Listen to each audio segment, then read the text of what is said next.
గారు ఉన్నారు మనతో పాటు టీసాట్ సిఇఓ ప్రభుత్వం నుంచి వేణుగోపాల్ రెడ్డి గారు. ఒకటి మీరు ఈ చర్చ పెట్టిండ్రు అయితే నేను వాస్తవానికి నేనే సేమ్ చెప్పదలుచుకున్నది ఏంటంటే ఆల్రెడీ ముందే చెప్పిన ముఖ్యమంత్రి గారు జర్నలిస్టులకు సంబంధించింది ఒక గొప్ప నిర్ణయం. ఎందుకంటే చాలా నిరీక్షణ, ఒక 20 ఏళ్ల నుంచి వాళ్ళు ఇండ్ల పట్టాల కోసం ఎదురు చూస్తున్నారు. వాళ్ళ కుటుంబాలు కూడా డబ్బులు కట్టి చాలా మంది కొంతమంది చనిపోయారు. సో ఆ ఇండ్ల ప్లాట్లు నిజంగా కూడా ఈ నిజాన్ని వాళ్ళు చూడకుండా కూడా చనిపోయారు. సో అటువంటి సందర్భంగా మీరు గొప్ప జర్నలిస్టులు దీని విలువలు కాపాడుకోవాలి. ఆ జేఎన్జేకి సంబంధించిన ఇండ్ల పట్టాలు గత 10 సంవత్సరాలుగా కూడా ఈ పరిష్కారం కాలేదు. ఈ ప్రభుత్వం వచ్చి ఒక 3-4 నెలలు అంటే మిగతా అన్ని కూడా ఎన్నికలే ఉన్నాయి, పార్లమెంట్ ఎన్నికలు 3-4 నెలలు ఉన్నాయి. వాళ్ళకు గొప్ప నిర్ణయం తీసుకున్నారు, అద్భుతమైన నిర్ణయం. ఆ నిర్ణయాన్ని వాళ్ళ సంతోషంతో మాట్లాడారు. ఆ సందర్భంగా చెప్పనియండి, నాకు అవకాశం కూడా ఇవ్వాలి. మీకు రెండోసారి అవకాశం ఇస్తారు వేణు, అందరికి ఒక్కొక్కసారి మీకు రెండోసారి అవకాశం ఇస్తారని చెప్పండి. నాకు ఎన్నిసార్లు అవకాశం ఇచ్చారు, మీరు ఈ చర్చ పెట్టరు, చర్చను ఎట్లా తీసుకుపోవాలనుకున్నారో నాకు తెలియదు.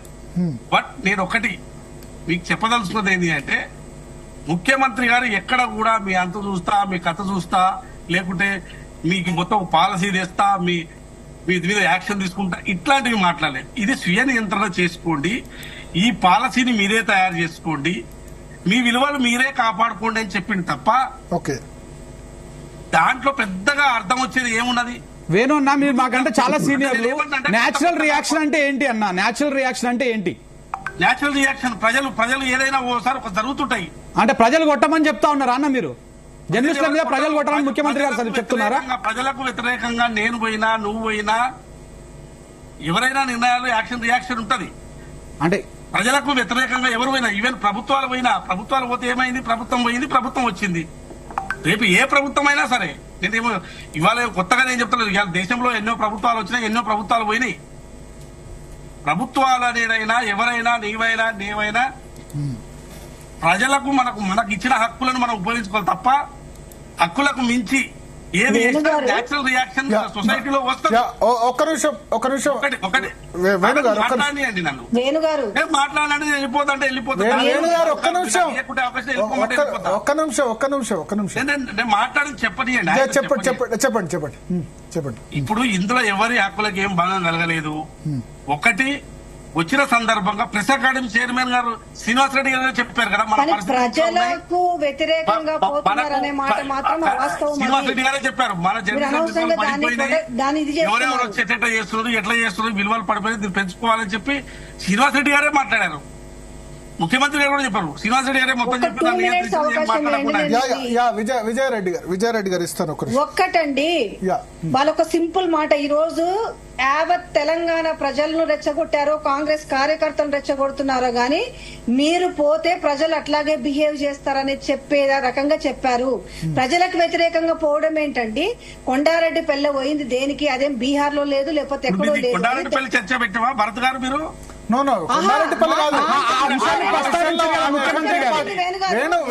ముఖ్యమంత్రి గారు ఆ విషయాన్ని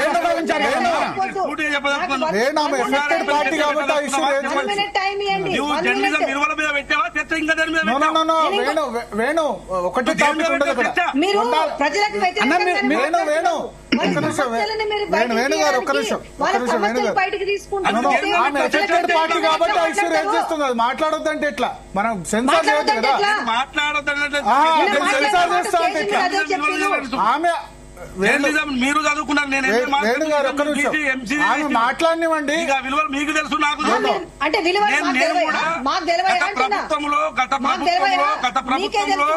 గత ప్రభుత్వంలో నేను కూడా ఒక 50-60 రౌండ్ టేబుల్ పెట్టినా. ఏనాడు గాని కేసీఆర్ గాని ఒక వల్గర్ మాట ఇప్పుడు విజయారెడ్డి చెప్తుంది. ఇదే విజయారెడ్డి నన్ను ఎన్నో ఇంటర్వ్యూ చేసింది. ఏనాడైనా కేసీఆర్ గారు కానీ, కేటీఆర్ గారు కానీ, కవిత గారు కానీ ఒక్క వల్గర్ మాట ఉంటే వీడియో తీసి క్లిప్పింగ్ పెట్టండి. నేను ఒక జర్నలిస్ట్ గా చెప్తున్నా, ఒక క్లిప్పింగ్ తీసి పెట్టండి. నేను ఇప్పుడే క్షమాపణ చెప్తాను. జర్నలిస్టులు కాదు అని నేను ఒక జర్నలిస్ట్ విలువలతో మాట్లాడినా. మేము కూడా మాట్లాడడానికి ఒక నిమిషం అవకాశం ఇస్తే మా ఒపీనియన్ చెప్పి వెళ్తామండి. గొడవ పడడానికి మేము రాలేదు, గొడవ పడడానికి రాలేదు. ఏం భాష మాట్లాడుతున్నారు? నేను మాట్లాడినా, యా నేను ఇన్ని రౌండ్ టేబుల్ మాట్లాడినా. ఇదే విఠల్ గారు అన్న కూల్ గా చర్చ చేద్దామన్నా. నేను ఏమంటున్నా, వేరు అన్న మీరు ఉండండి. మీరు చాలా సీనియర్ కదా. ఒక్క నిమిషం వేణు ఒక చాలా వ్యాలిడ్ పాయింట్ రేజ్ చేశారు. ఒక్క నిమిషం ఇదే విఠల్ గారు నేను నియంత్రించిన మీరు ఒక్క నిమిషం మీరు కేసీఆర్ గారు తిట్టడానికి రాలేదు. వేణు విజయారెడ్డి గారు ఒక్క నిమిషం మీరు ఆగండి. ఒక్క నిమిషం వేణు విజయారెడ్డి గారు ఒక్క నిమిషం లైన్ లోకి తీసుకోండి. రౌండ్ టేబుల్ సమావేశంలో కేసీఆర్ గారు వేణు ఒక్క నిమిషం వేణు కూల్ కూల్ కూల్ కాదు.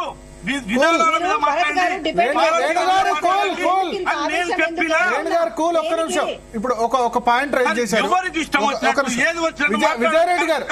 విజయారెడ్డి గారు వేణు ఒక పాయింట్ రైజ్ చేశారు. నేను చాలా రౌండ్ టేబుల్ మీటింగ్ కండక్ట్ చేశాను. బట్ నా మీదకి ఎవరికి దాడికి రాకుండా నేను చూసుకున్నాను.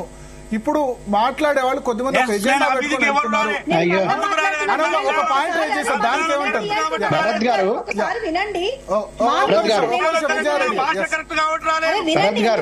మీ దానికి రిప్లై ఇస్తున్నారు. ఒక్క నిమిషం వేణు గారు. ఇస్మాయిల్ గారు వస్తారు. ఒక్క నిమిషం వెళ్ళిపోతామండి.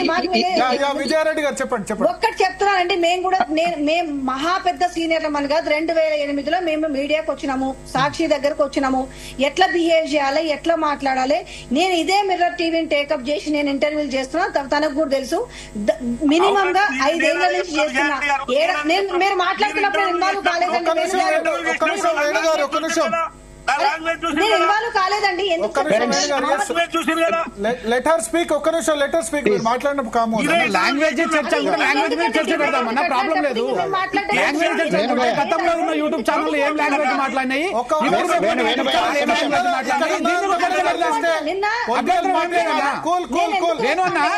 లాంగ్వేజ్ గురించి పెడదామంటే అన్ని గురించి పెడదాం. అందరికీ టైం ఇద్దాం. ఒక్క నిమిషం చర్చ చెప్తున్నాను. నాకు ఒక్కటే నిమిషం అండి. మనం జర్నలిస్ట్ పొలిటికల్ పార్టీ కాదు. నేను కరెక్ట్ పాయింట్ చెప్పేసి వెళ్ళిపోతాను. నాకు ఎవరితో గొడవలు వద్దండి. అందరూ నాకు మిత్రులే. నేను ఒకటే పాయింట్ చెప్తున్నాను. నా బాధ, నా ఆబ్జెక్షన్ ఒకటి చెప్తున్నా. జర్నలిస్టులు కాదు ఆ ట్యూబ్ యూట్యూబ్ పట్టుకొని వస్తున్నారంటే ఇందులో ఎందుకు నేను ఇన్వాల్వ్ అయ్యి మాట్లాడానంటే, అక్కడ ఊరు పేరెత్తినప్పుడు ఆ ఊరికి వెళ్ళింది మేమే కాబట్టి సో వీళ్ళు జర్నలిస్టులు కాదు అన్నారు. నేను జర్నలిస్టుల మీదనే మాట్లాడుతున్నా. యూట్యూబ్ లో అందరు జర్నలిస్టులా కాదు అనేది నేను పాయింట్ పక్కన పెడితే, నేను 2008లో నుంచి మెయిన్ స్ట్రీమ్ మీడియాలో పనిచేసి తర్వాత నేను యూట్యూబ్ కు వచ్చినాను. అసలు నాకున్నది నేను తెలుసుకోవాల్సిన క్లారిటీ అంటే ఏంటి జర్నలిస్ట్ అంటే, ఇప్పుడు సోషల్ మీడియాకు వచ్చినంత మాత్రాన జర్నలిస్టులు కాదా? సెకండ్ పాయింట్, ఇప్పటి వరకు మేము అక్కడికి వెళ్ళినా ఎక్కడికి పోయినా కూడా ఎవ్వరి వ్యక్తిగత నాయకుల ఇంటికి పోలేదు, వాళ్ళ విషయాలు తీసుకురాలేదు. మేము చేసింది ప్రజల పక్షాన వెళ్లి అమ్మ వచ్చిందా రాలేదా సమస్యల మీదనే ఎక్స్ప్లెయినర్స్ చేసిన, గ్రౌండ్ కు వెళ్ళినా సమస్యల మీదనే కదా చేసింది. ఎందుకు ఈ రోజు దీన్ని ఎందుకు డీవియేట్ చేస్తున్నారు అనేది నాకు ఒకటి. ఈ రోజు నేను కూడా నా ఛానల్లో నేను చేసుకున్నాను. అంటే ఎవరు అసలు సోషల్ మీడియా అందరూ జర్నలిస్ట్ అనే డిఫైన్ చేయండి. ఎవరు చేస్తారో చేయండి, మరి మీరే చేయండి. గవర్నమెంట్ ఒక జీవో ఏమని చెప్పండి అన్న. మరి లేకపోతే జర్నలిస్ట్ గీడ పలానా అని చెప్పేసి ఒక గైడ్ లైన్స్ ఇచ్చేసేయండి. ప్రెస్ అకాడమీ ఆధ్వర్యంలో ఒక పాలసీ రూపొందించాలని చెప్పి ఆల్రెడీ అక్రిడేషన్స్ గురించి అక్రిడేషన్స్ గురించి జర్నలిస్ట్ ఇట్లనే మాట్లాడాలి, లేకపోతే గివే మాట్లాడాలి, గీ పార్టీల గురించే మాట్లాడని చెప్పండి. లేకపోతే శంకర్ అన్న చెప్పండి. నేను ఏమంటున్నా అంటే పాలసీ, ఇప్పుడు నేను ఏమంటున్నా, మీరు నష్టమేం లేదు. మేము జర్నలిస్టులమో కాదనేది మాకు తెలుసు. కానీ స్టేజ్ మీద వేదికలకు ఎక్కేసి మమ్మల్ని ఆ ట్యూబ్ యూట్యూబ్ అని మాట్లాడడం కాదు. ఆ ట్యూబ్ లో మీరెందుకు భుజాలు తడుముకుంటున్నారు? చదువుకుంటామండి, బరాబర్ స్ట్రైట్ గా మాట్లాడుతున్నాము. ఇస్మాయిల్ గారికి అవకాశం ఇది. ఒక్క నిమిషం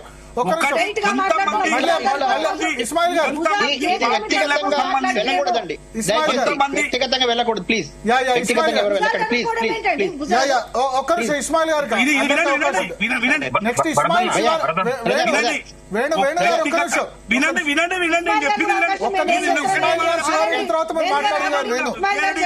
విజయారెడ్డి గారు మీరు విషయం వినండి.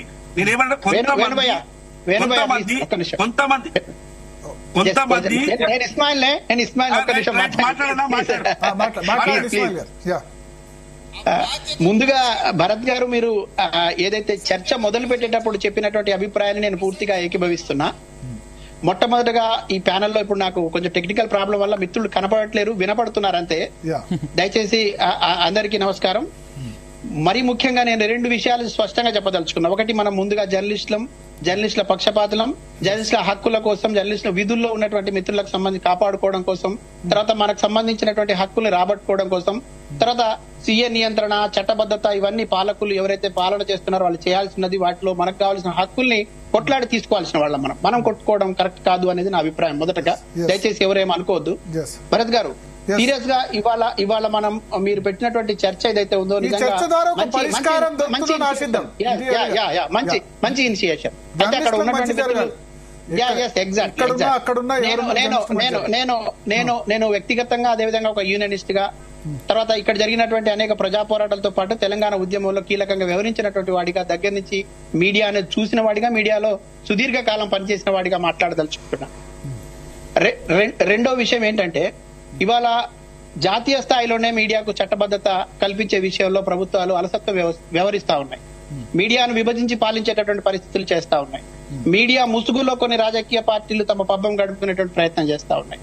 తర్వాత ఇదే సందర్భం లోపల నిజమైనటువంటి నికార్సుగా నిబద్ధతతో పనిచేయాల్సినటువంటి చాలా మంది జర్నలిస్టులు ఇవాళ వీధుల పడేటువంటి పరిస్థితి ఉన్నది, కేసుల పాలైనటువంటి పరిస్థితి ఉన్నది.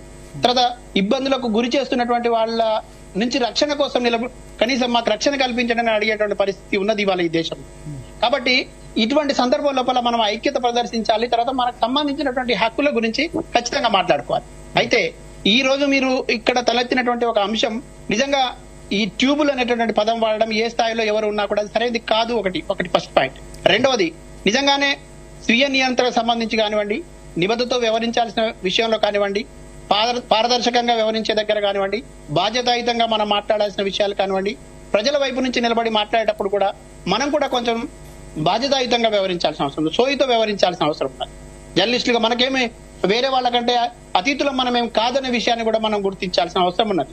అయితే ఈ విషయాల్లో మన లోపాలని మనం సరిదిద్దుకుంటూనే మన బాధ్యతను గుర్తెరిగి ముందుకు పోయేటప్పుడు కొన్ని సందర్భాల్లో అగ్రెసివ్గా వ్యవహరించాల్సి ఉంటుంది, కొన్ని సందర్భాల్లో అక్కడ ఉన్నటువంటి పరిస్థితులకు అనుగుణంగా వ్యవహరించాల్సి ఉంటుంది. కానీ మనం చెప్పాల్సిన విషయాలు కానీ, చూపించాల్సిన విషయాలు కానీ స్పష్టంగా చూపించాలి. అయితే ఇక్కడ జర్నలిస్టులకు సంబంధించి, విధులకు సంబంధించి మాట్లాడుకున్నప్పుడు మెయిన్ స్ట్రీమ్ లో ఉన్నటువంటి జర్నలిస్టులుగా చాలా మంది మన మిత్రులు, మనం అందరం కూడా చాలా వరకు నాకు తెలిసి ఇక్కడ మాట్లాడుతున్న వాళ్ళు కూడా అందరం మెయిన్ స్ట్రీమ్ నుంచి వచ్చిన వాళ్ళమే. ప్రధాన స్రవంతిలో పనిచేసినటువంటి సందర్భం లోపల కొన్ని సందర్భాల లోపల మన భావజాలానికి సంబంధించో, లేకపోతే మనకు అక్కడ ఉన్నటువంటి వెసులుబాటు సరిగా లేకపోవడం, లేకపోతే అక్కడ ఉన్నటువంటి యాజమాన్యం వైఖరి నచ్చకను మనం బయటికి రావాల్సిన సందర్భాలు, కొన్ని సందర్భాలు ఉంటాయి. అప్పుడు మనకి ఇక్కడ రాజ్యాంగం కల్పించిన హక్కులో భాగంగా ఇవాళ మనం భావ ప్రకటన స్వేచ్ఛను మనం వినియోగించుకుంటున్నాం అనేటటువంటి విషయాన్ని మనం గుర్తెరగాలి. ఆ సందర్భం లోపల బాధ్యతగా మనం దాన్ని సద్వినియోగం చేసుకోవాలి. అయితే ఇక్కడే కొంత ఇబ్బందికరమైన పరిస్థితి ఈ మధ్య కాలంలో మనం గమనిస్తా ఉన్నాం. ఇవాళ తెలంగాణ ఉద్యమం కొనసాగినప్పుడు నిజంగా ఇంత ప్రధాన మీడియా స్రవంతిలో ఉన్నటువంటి వాళ్ళం కూడా మనం అన్ని విషయాలు మాట్లాడలేని పరిస్థితుల్లో కూడా మనం భావ ప్రకటన చేశాం, అనేక పద్ధతులను ఎంచుకున్నాం. అవసరమైతే ఒక కరపత్రం ద్వారా, ఒక పోస్టర్ ద్వారా, లేకపోతే ఎక్కడో ఒక దగ్గర మాట్లాడే దగ్గర ప్రయత్నం చేశాం. మన లక్ష్యం ఏంటి? ప్రజలకు అంతిమంగా ఏదైతే న్యాయ పోరాటం ఉందో ఆ న్యాయ పోరాటం వైపు మేము ఉన్నాం, ప్రజలారా మీరు అందరూ కూడా ఐక్యంగా ముందుకు సాగడం చెప్పేటువంటి ప్రయత్నం చేస్తాం. దాని ద్వారా చాలా పెద్ద ఉద్యమాన్ని నిర్మించాం. అహింసాయుత పద్ధతిలో ఈ రాష్ట్రంలో, తెలంగాణ రాష్ట్రాన్ని సాధించడం కోసం ఈ దేశం మొత్తం కూడా జర్నలిస్టులు ముందు భాగంగా నిలబడి నడిపిన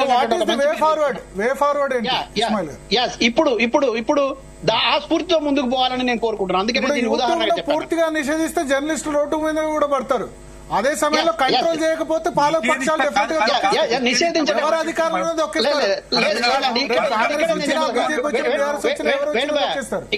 ఇక్కడే నేను చెప్పదలుచుకుంటున్నా, ఇక్కడ నిషేధించే హక్కు ఎవరికి లేదండి. ఫస్ట్ పాయింట్, అసలు నిషేధిస్తారని చెప్పలేదు, అక్కడ నిషేధిస్తామని చెప్పలేదు. ఒకటి ఫస్ట్ పాయింట్. ఒకవేళ చెప్పినా చర్చించుకోవాలి కదా. రెండోది నిషేధించడం అనేది కానీ ఇది అసలు భావ ప్రకటనను నొక్కే ప్రయత్నం ఎవరైనా చేస్తే అది నియంతలు మాత్రమే అనేది మన చరిత్రలో కనపడదు. నియంతలు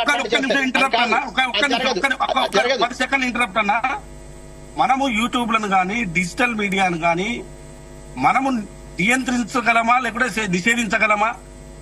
అందుకోసమే ముఖ్యమంత్రి గారు ఏమన్నారంటే మీకు మీరే స్వీయ నియంత్రణ చేసుకోవాల్సిన అవసరం ఉంది, మీకు మీరే విలువలు పెంచుకోవాల్సిన అవసరం ఉందని చెప్పింది తప్ప ఇక్కడ మేము నిషేధిస్తాం. యూట్యూబ్ మనం నిషేధించగలమా? ఎవరు నిషేధిస్తారు? ఆ స్వీయ నియంత్రణ ఎట్లా జరగాలన్న దాని మీద చర్చ ఇక్కడ. చర్చ మనం చేసుకోవాలి. ముఖ్యమంత్రి గారు మంచి మాట చెప్పారు. బ్రదర్ చెప్పండి. పెద్దలు ఒక్క నిమిషం, నాకు ఒక చిన్న అవకాశం. రోజుకో యూట్యూబ్ వస్తుంది. వేనన్న ఒక్క నిమిషం అన్న ఒక్క నిమిషం, తమ్ముడు మాట్లాడుతున్నా ఒక్క నిమిషం.